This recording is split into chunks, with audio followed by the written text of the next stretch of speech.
We often confuse a promise with a guarantee.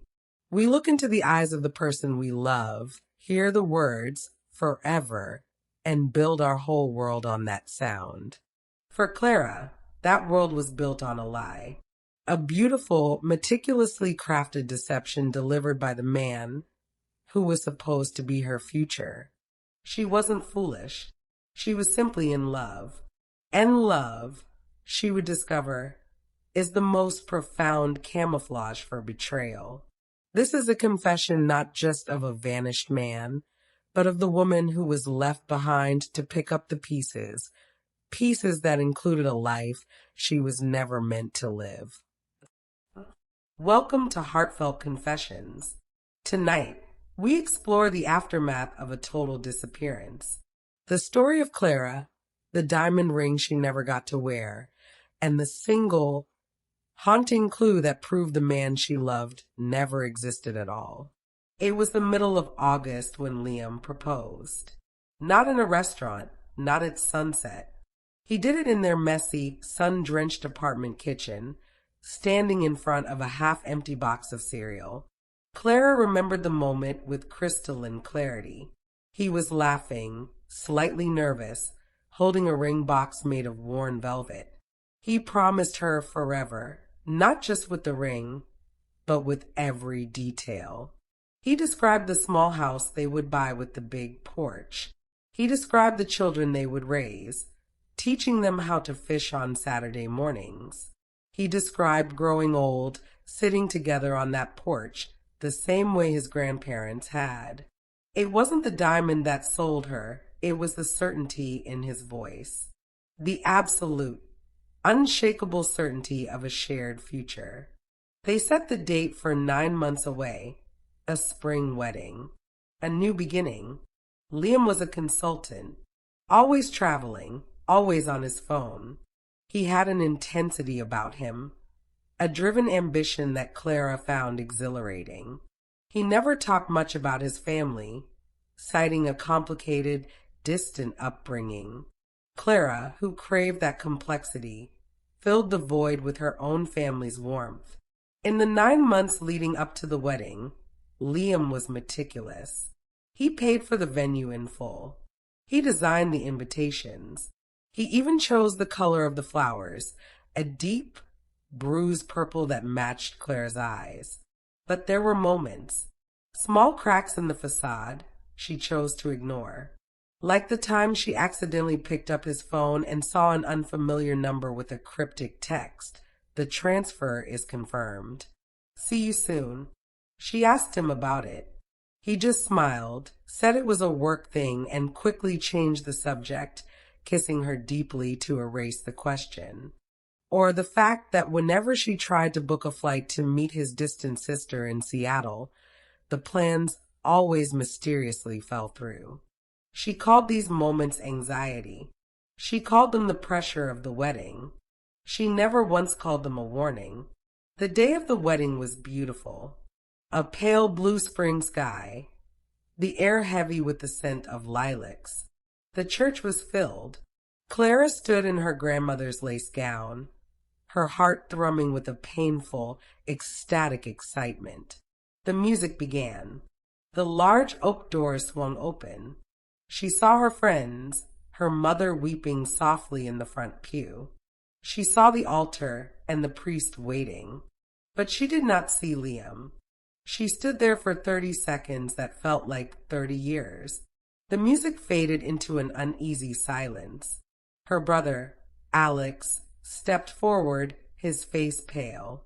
He looked out at the assembled guests, then back at Clara. He whispered one word, a word she would replay in her mind for the next year. "He's not here." The next hours were a blur of hushed tones, nervous phone calls, and the terrible, embarrassing necessity of telling guests to go home. Liam hadn't just stood her up, he had completely vanished. His phone was turned off. His apartment was empty, not just his clothes gone, but all personal items. His laptop, his journal, even the small, slightly chipped coffee mug he always used. It wasn't a cold foot. It was an evaporation. The police were kind, but firm. They filed a missing person report, but the trail was cold. No forced entry.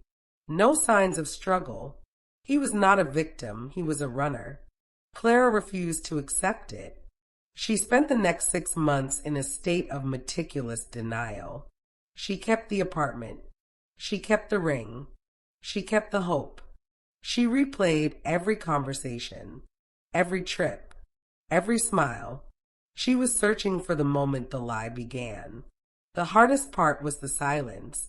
The absence was so absolute. It felt like he had been an invention all along. Had she been in love with a ghost? 8 months after the wedding that never was, Clara was finally ready to let go. She put the house up for sale. She packed the last of their shared memories. She reached the bottom of a large, heavy oak box, a box Liam always insisted was filled with his old college textbooks. He told her, "Don't touch this one. It's just dusty nostalgia." But she touched it. Inside, there were no textbooks. There was a false bottom. Beneath the thin layer of wood, she found 2 items wrapped in a silk scarf. A passport, not Liam's, but one bearing his photograph and a different name, Arthur Vance, and a small, worn ledger book. The passport was real. The man she knew, the man who promised her forever, was named Arthur Vance. The silence in the room became heavy with the weight of that name. The ledger book was worse. It was a cold, clinical record of his life with her. It wasn't a diary. It was an expense report. Every date night, tracked. Every trip, logged as business development. The rent, itemized. Even the engagement ring, listed under equipment acquisition. She flipped to the final entry, dated the day before the wedding. The entry read, "Operation finalized. Mission complete. Acquisition disposed." She realized the whole 9 months had been an assignment. She was not a fiancé. She was an asset. A cover. A part of the equipment he needed to acquire and then dispose of once his mission was complete. The heartbreak was absolute. It wasn't just that he left. It was that he had never arrived. Clara went to the police, not with a missing person report, but with a fraud and identity theft file. The detectives, initially skeptical, were chilled by the ledger. The police discovered that Arthur Vance was a key figure in a massive corporate espionage case involving a rival tech firm that her father owned. Liam hadn't been a consultant. He was a corporate spy. The target wasn't the company. The target was Clara's father. Liam's entire presence in her life was designed to gather inside information and get close to her father's secure network. The wedding was the final cover story to give him maximum access before he vanished. The police traced the last recorded location of Arthur Vance to a small, private airstrip on the coast, hours before the wedding ceremony began. He was gone. The case went cold immediately. Clara realized the depth of the betrayal. It wasn't just a broken heart. It was a devastating assault on her family and her integrity. She remembered that cryptic text message. "The transfer is confirmed. See you soon." It wasn't about work. It was about the theft of her father's data. The house, the porch, the children, the fishing. It was all a script. A means to an end. She thought about the ring, the one he listed as equipment acquisition. She took it off her finger, walked outside into the rain, and threw it with all her strength into the dark, churning water of the nearby creek. Years passed. Clara eventually sold the house, but she kept the ledger. She kept the pain, too, not as a wound, but as a shield. She never told anyone the full truth. Not even her brother. She just said Liam was a liar, a coward. But the truth was too complex. He was a ghost who left behind a trail of real pain. One morning, years later, she was watching the news. A small blurb about the corporate espionage case finally being solved. A man, an older man, now was arrested in an undisclosed South American country. His name flashed beneath the photo.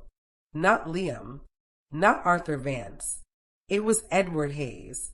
She looked at the screen. She saw the eyes of the man who promised her forever. He was older, thinner, but it was him. He hadn't just used one lie. He had used three. Clara closed her eyes. There was no anger left, just a profound exhaustion. She realized the promise of forever wasn't the lie. The man who spoke it was. The true confession wasn't in the ledger or the letter. The true confession was in the silence he left behind. A silence she had to fill with her own truth. She stood up and walked to the window. The rain had stopped. She realized the biggest tragedy wasn't the broken promise. It was the fact that for 9 months, she had genuinely loved a man who was incapable of love. She picked up the ledger, took a deep breath, and finally threw it into the fireplace. It burned fast, turning into ash.